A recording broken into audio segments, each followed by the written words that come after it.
Good afternoon.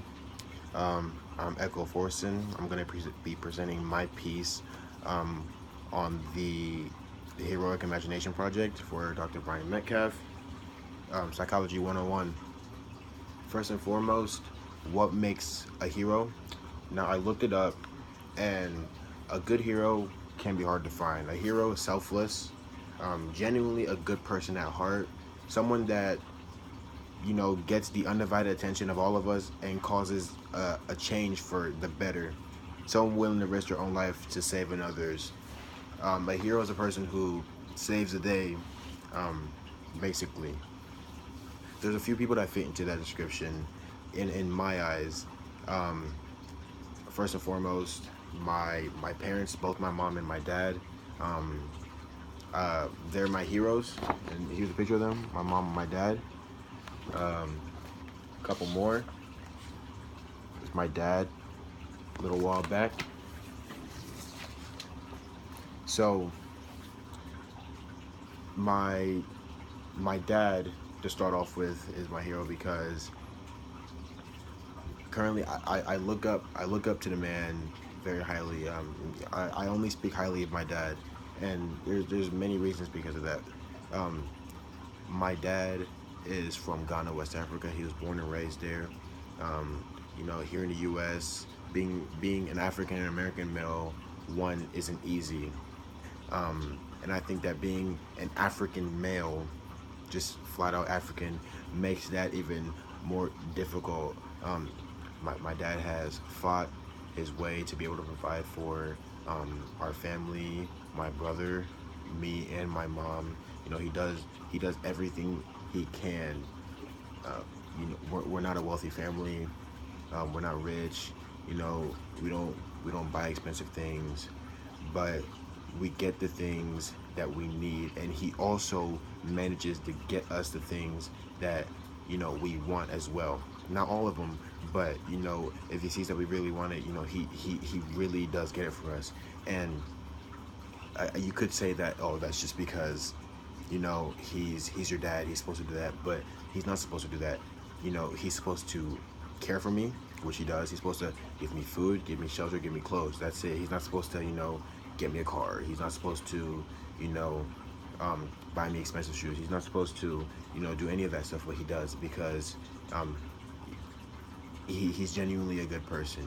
uh, you know and at 59 years old, my dad drives a semi truck, and it's very demanding on his body. But you know, he still does it to support the family. I remember growing up, my dad always told me, you know, to be somebody in this world, you have to, go to school, work hard for it. And those words have really stuck by me.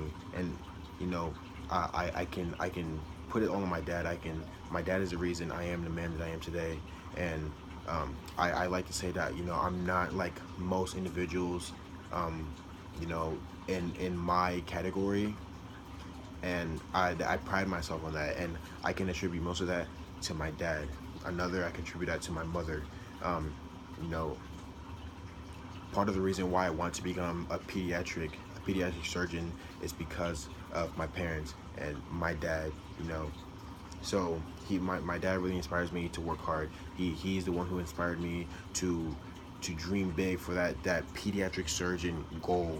To I want, with that, I want to go back home to my home country and help those less fortunate, help my brothers and sisters, and help them because they're not able to access healthcare the way we do here in the U.S. And at heart, I strongly do believe that. My mom is another. My mom is the nicest, most amazing woman you ever meet. She does everything for everyone.